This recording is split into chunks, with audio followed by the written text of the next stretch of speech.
Today I am wearing my main character shirt. You may have seen this shirt on characters such as Percy Jackson, Spider-Man, who else? Not Barry Allen. I know that Max in Stranger Things wears it, Harry Potter. I call this one my Chosen One shirt, and I had to wear it today because I was talking about too many Chosen Ones, too many movies, too much background.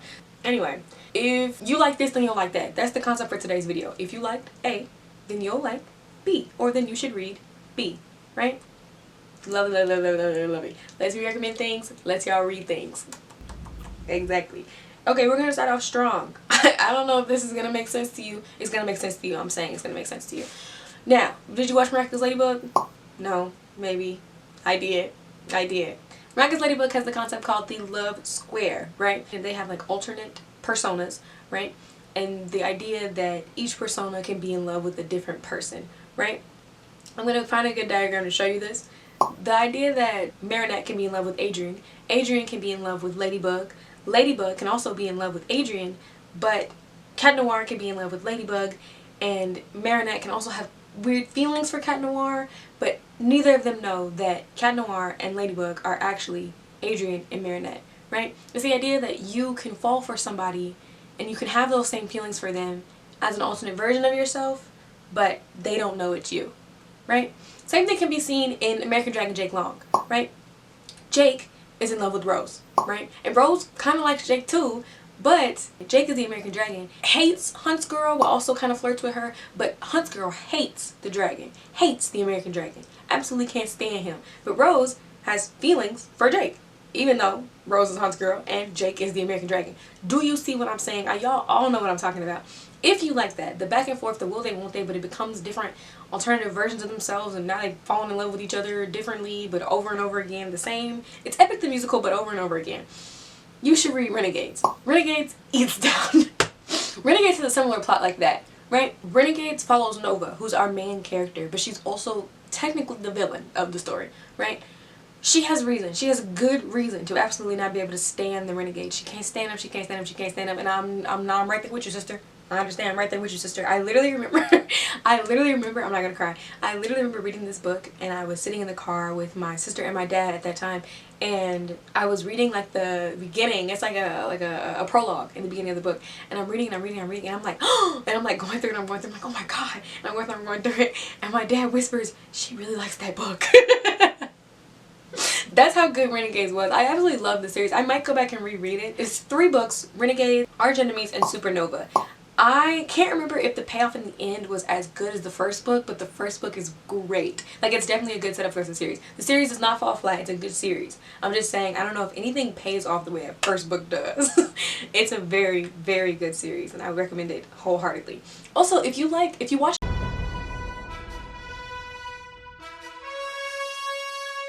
and you like the concept of not just Team, but like the what are they called?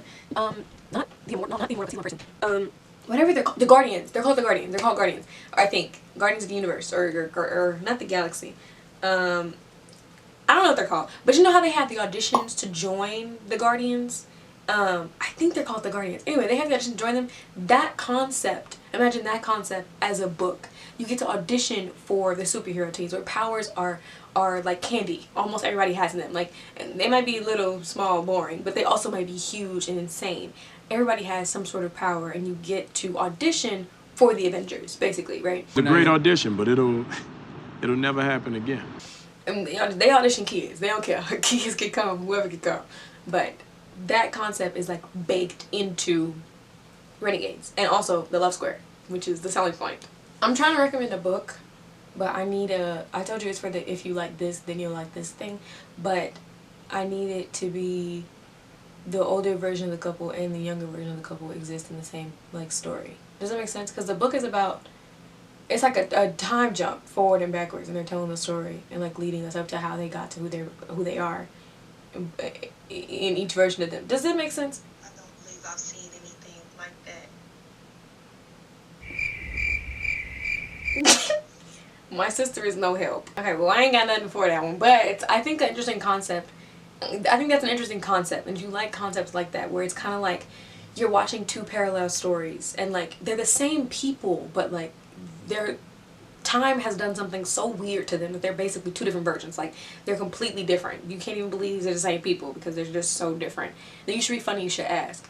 Funny You Should Ask apparently was some Chris Evans story. I don't know. It was based on Chris Evans. I don't know what that means, but it's about this journalist who like interviews this big heartthrob, right? She does like this interview with him, and she's obviously in love with him. Like, come on now, she's obviously in love with him, but like, she's doing this interview with him, and like they go to like parties and stuff like that, and it's fun. She's like in her 20s, and like it's fun. But then like the story also follows her 10 years later, after the interview has already happened, and she's like an established journalist, established writer. She has her own thing going on, and he has had like a really big fall from grace. So it follows these two people in their 20s and then in their 30s to how like life has changed and time has changed, and do they kind of have feelings for each other still, or did they ever have feelings for each other? Were they ever reciprocated? That's cool. You should read Funny You Should Ask, right? Stick with me. Princess Diaries 2, Black Mirror, and Encanto, right? Those three things have nothing in common. However, they do if you want to read the book Blood Like Magic. All three of those things are in the book Blood Like Magic. Princess Diaries 2, you know, follows Princess Mia, and she's trying to like speed up an engagement process. She has to find a suitor in like 5 minutes or she can't be queen. Voya Thomas, who's our main character in Blood Like Magic, has to fall in love in like 30 days, or she doesn't get her powers, everybody in her family loses their powers, and everything just goes awry, right? Black Mirror, there's an episode of Black Mirror where they get to go on dates and like rape people, and like it turns into like this weird thing. There's like a whole interface, weird stuff like that. The dating scene in Blood Like Magic is just like that. So take that episode of Black Mirror, make everybody young and turnt, and you have Blood Like Magic, right? Encanto, multi-generational family living in one house, and their like house itself is built out of some sort of trauma or some sort of struggle. Voya Thomas's family is exactly like that. It's her grandmother, it's her mom, her mom's brother, her cousins, and then her, right? I don't think she has siblings. I'm pretty sure she doesn't have any siblings, but like she basically has siblings because she grew up with her cousins, right? And the home that they have is a home that they use magic to transport their house from the South to Toronto during slavery, right? So trauma, traumatic experience made their home. Like Casita was born because of their grandmother's struggle, and because she lost her husband and all that stuff happened at one time. Boom, Casita. Like that's how it went. And not exactly like that, but like close. So if you like those three things, then you will like Blood Like Magic. Okay, you have to stick with me there because that was a stretch, but we walked through it. And I also need more people to read it so I can have people to talk about this with, because for some reason I just can't find nobody that's actually read the book, and like I just need help me, join me in this club, read the book, please. If you like Arthur's Round Table in general, the myth, the lore, all of it, please read Legendborn. It would not be a video on Library of Tara. I would not be doing my due diligence if I didn't talk about Legendborn once. Like, I have to talk about Legendborn once. Also, Oathbound is out right now, so go read Legendborn. If you like Arthur's Round Table, you need to read Legendborn. The entire plot is cooked into Legendborn. Like, oh my god. Breathe. The idea that the Round Table never dies. The idea that these 12 knights are coming back, and they will be coming back through their descendants. The idea that if there's enough danger and enough demons in the world, that these descendants of these 12 knights of the Round Table will have the original knight's spirit reawakened in their body, right? Which gives them enhanced abilities, whether it's enhanced healing or strength or speed or like combat strategy, you know, or like sight or stuff like that. But the idea that the table never dies and that it's going to be back if the threat is enough, and they awaken in order. So from 12 all the way up to 1. So from that 12th night all the way up to Arthur, they're awakening in kids from 16 to 22. As young as 16, you can be awakened by your knight. Could you imagine that? Could you imagine one of your ancestors waking you up in your body? What? What? But also the idea that magic comes with a price, that Rumpelstiltskin was correct. All magic comes with a price. These kids don't live till they're 25. They never make it past 25. If you are awakened, you're not going to make it past 25. As a 25-year-old, that's sick. That's sick and that's nasty. That's nasty. Bree's story is about how she finds herself in this world that she has nothing, that she's never known about. She does nothing about this world, but she somehow finds herself dead smack center in the middle of a soon-to-be war. Could you imagine that? And like, mind you, Bree's black. Bree's black, and this Order of Round Table foolishness is Snow White. Like, white. Are you kidding? Are you kidding? Books don't get better than that. Books don't get better than that. It's a journey of Bree's self-discovery and dealing with the grief of losing her mother and finding out she has all of these ridiculous powers she doesn't know how to control, or doesn't know what to do with in a new environment where she's away from home and her father. She doesn't have any siblings. She's with her best friend, but like, at the end of the day, if you like the Order of the Round Table, you will love Legendborn.